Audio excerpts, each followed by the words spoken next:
all of us came here to do something, to make a difference.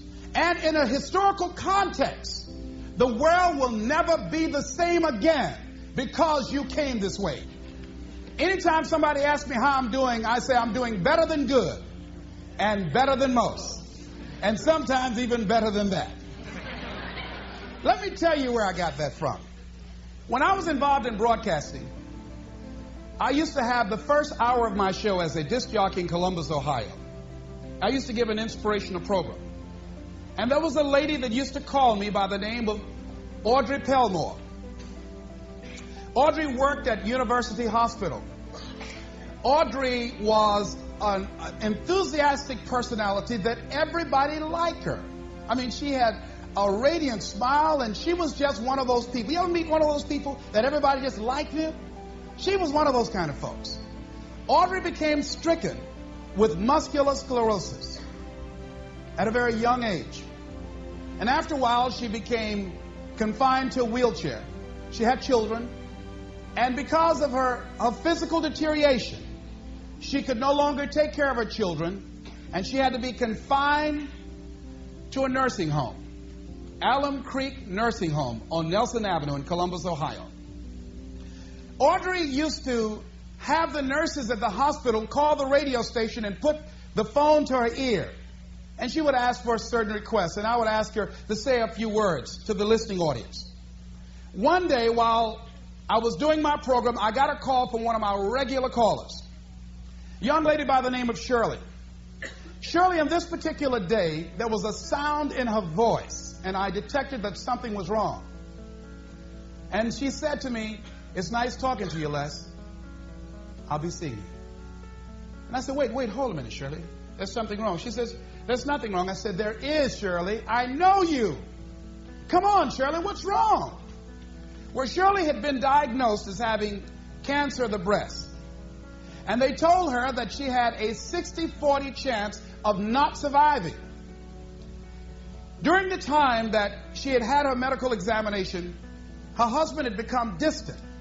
Through the pressure of losing her husband and the illness, she just felt, hey, I'm not the kind of person that can handle suffering, and I'd rather just end it quickly. She was at a critical point in her life, and this is the option that she decided to take.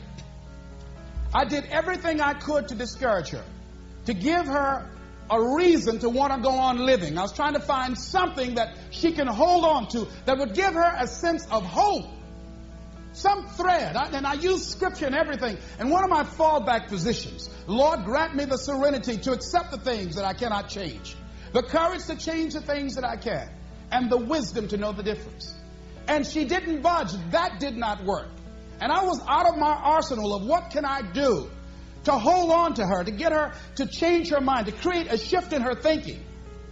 And the thought came to me. I said, "Shirley, could you wait until tomorrow?"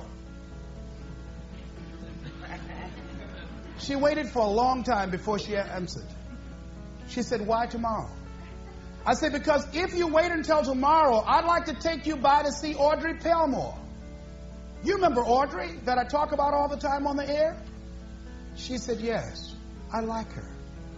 I would like to meet her." And she met me at the Alum Creek Nursing Home, and when we got there, we were both very silent because I'd made a pact with her that if this was not enough to discourage her from taking her life, then I would honor our agreement and I would just release her. And I was going to talk to somebody else to try and get her. I didn't tell her that.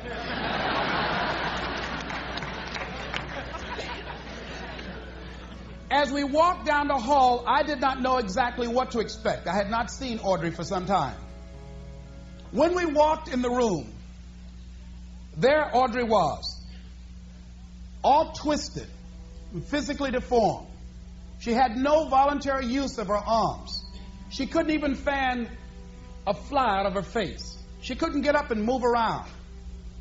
And we had to get close to her because her vision was blurred and she can't speak very loudly.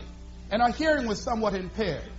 And as we drew closer to her, I said, "Audrey, this is Les. And I have a friend with me named Shirley. How you doing, Audrey?" And with what strength she had, She said, better than good and better than most. And surely, I know as the tears began to form in her eyes, I know she had to be thinking that here this woman is. She's been on her back, a prisoner in her body for 17 years. She can't turn herself. She can't get up and go to the restroom. She said to me, Les, I'd love to be able to get up and walk out of here with you. I'd love to be able to take care of my children, to be a mother to them, to see them graduate from high school. She said, Les, I can't do that. And I'm doing better than good and better than most. Surely had to be saying within herself, what right do I have to feel sorry for myself? What right do I have to cry out, why me? And she decided and left there with a commitment that she wanted to live with whatever time that she had left, that she had no right to cut the time off. She had no right to do that. And she left there with a new determination, a new spirit about her. And that's something about what we have, that you have. There sometimes your options are frozen. See, Audrey can't walk out of a hospital.